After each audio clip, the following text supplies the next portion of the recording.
Halo Sobat Bisnis, masih di daerah Phnom Baset di sebelah utara Phnom Penh, Kamboja. Setelah berkunjung ke Wat Sophan Thomari di video sebelumnya, sekarang saya bergeser menuju Phnom Rip Monastery, sebuah kuil kuno juga yang berjarak 2 km saja dari Wat Sophan Thomari atau sekitar 25 km dari pusat kota Phnom Penh. Bisa dilihat ini gapura masuk ke Phnom Rip Monastery dengan desain yang mirip gapura Wat Sophan Thomari dengan patung muka Bayon King Jayawarman ke-7 ya. Daerah ini termasuk pedesaan di Kamboja, jalan-jalan pedesaan. Buat yang suka cerita tentang kehidupan orang lokal Kamboja mungkin cocok ya. Phnom Rip bisa dikunjungi dengan kendaraan pribadi atau dengan tuk-tuk atau naik motor. Durasi sekitar 1 jam dari Phnom Penh. Masuk ke kompleks ini gratis ya, tidak perlu beli tiket. Karena tempat ini merupakan tempat umum bagi masyarakat Kamboja yang mayoritas beragama Buddha untuk datang sembahyang. Yang ini namanya Phnom Rip Monastery. Iya, Phnom Rip Monastery dengan struktur bangunan yang relatif baru ini selesai dibangun pada tahun 1998 dan didasarkan pada gaya arsitektur Angkor Wat, sehingga suka disebut sebagai mini Angkor Wat atau Angkor Wat versi Phnom Penh. Desain stupa merupakan perpaduan dua gaya utama bangunan Candi Khmer, yakni gaya candi gunungan dan gaya candi berserambi. Phnom Rip dirancang sebagai lambang Mahameru, sebuah persemayaman para dewa menurut kosmologi Hindu-Buddha. Di bagian atas ada 3 menara candi yang bentuknya merupakan perpaduan antara bunga lotus dan susunan ekor ular naga yang melingkari masing-masing menara. Kalau Candi Angkor Wat ada 5 menara, sedangkan Phnom Rip cuma 3 menara.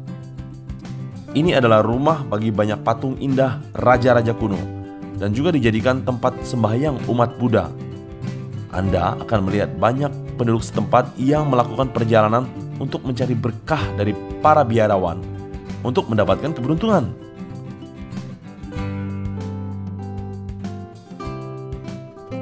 Seperti Candi Angkor Wat, awalnya dibangun oleh Raja Kerajaan Khmer Angkor Suryawarman II sebagai pusat agama Hindu, didedikasikan untuk Dewa Wisnu. Namun dalam perkembangannya terjadi peralihan sejak raja berikutnya King Jayawarman ke-7 di abad ke-12 pindah dari agama Hindu memeluk agama Buddha. Sedikit demi sedikit diubah menjadi sebuah situs agama Buddha dan banyak ukiran bertema Hindu diganti dengan karya seni agama Buddha. Konon, Raja Jayawarman ke-7 merasa sudah dikecewakan oleh dewa-dewa Hindu. Semua candi Hindu ia alihkan fungsinya menjadi candi Buddha dengan menambahkan arca patung Sang Buddha dalam candi tersebut.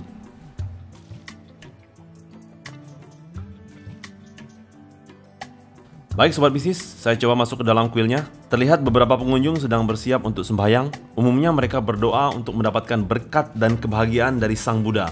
Terlihat seorang biarawan di sana sebagai leader dari kuil ini yang memberikan sabda dan nasihat kepada umat yang beribadah ke sini. Sang biarawan juga memberi urapan kepada mereka menggunakan percikan air sebagai berkat yang tercurah dari Sang Buddha kepada umat.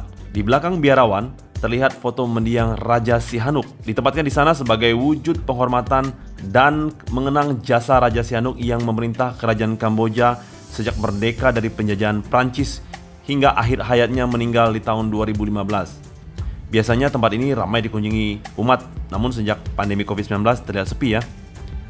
Selain sembahyang, Phnom Rip juga sering dipakai untuk acara-acara besar upacara keagamaan Buddha seperti Pechum Day di bulan Oktober, Hari Raya Tahun Baru Khmer di bulan April, dan Hari Raya Buddhis lainnya seperti Vesak Bochia, Mak Bochia. Tapi di hari raya besar, para pengunjung biasanya membawa persembahan untuk para biksu seperti uang, makanan, dan kebutuhan-kebutuhan lainnya.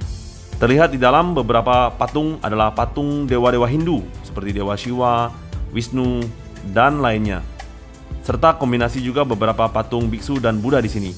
Meskipun mayoritas warga Khmer beragama Buddha, tapi tidak bisa lepas dari sejarah bahwa kerajaan Khmer Angkor awalnya adalah kerajaan Hindu dalam hal mencari peruntungan dan ramalan masa depan yang menjadi kepercayaan Hindu juga dipercayai oleh umat Buddha di sini. Mereka juga percaya akan teori reinkarnasi bahwa manusia setelah meninggal akan hidup kembali di dunia lahir sebagai manusia lain di masa depan. Sobat Bisnis, sebelum lanjut, mohon dukungan channel ini ya dengan mengklik like, subscribe, dan komen ya biar selalu update cerita-cerita dan insight dari Kamboja. Ini adalah burung-burung kecil yang digunakan sebagai symbol of relief. Setelah umat diberkati, mereka melepas sang burung ke udara, tanda memberikan kebaikan untuk kemerdekaan si burung agar mereka beroleh hal yang baik juga di masa depan. Nah, sementara yang lain di sebelahnya ini adalah kuil Pikfong sebagai tempat Buddha bersemayam dan juga berfungsi sebagai tempat bersemedi. Berbeda dengan Phnom Reap, di mana publik lebih bebas masuk, sementara di kuil Pikfong hanya terbatas saja. Dan diharapkan persemedian ini biar lebih kusuk dan tenang. Karena ditutup, saya tidak bisa meliput ke dalam ya. Dan di depannya terdapat sebuah kapal besar yang dipercayai sebagai pembawa berkah kedamaian bagi umat. Ditaruh di tengah-tengah kolam kecil yang terdapat banyak ikan-ikan kecil. Ikan-ikan mujair. Ikan-ikan kecil ini dianggap sebagai simbol kebaikan juga, simbol pelepasan seperti burung-burung tadi ya. Ikan-ikan tersebut dibiarkan bebas di kolam ini, tidak boleh ditangkap atau dimakan, karena ikan ini dilepaskan oleh umat yang bawa ikan ke kuil ini sebagai tanda bahwa mereka ingin melakukan kebaikan dengan melepas ikan-ikan kecil ini, dengan harapan kebaikan akan datang berbalik kepada mereka di masa depan.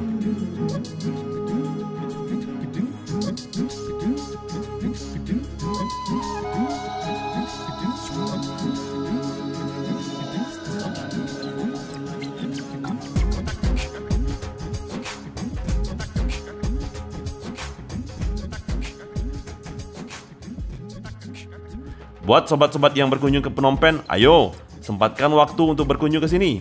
Phnom Reap Monastery. Mantap nih tempatnya. Buat foto-foto, jalan-jalan di daerah Phnom Baset. Dan menghilangkan stres tentunya sambil mengenal budaya orang lokal Kamboja. Baik sobat bisnis, saya mau lanjut naik ke atas bukit Phnom Baset, tidak jauh dari sini. Ikuti liputan video selanjutnya ya. Silahkan tulis komentarnya, kasih feedback nih. Jika Anda suka video ini, silahkan klik like dan subscribe. Until next time. Stay healthy ya.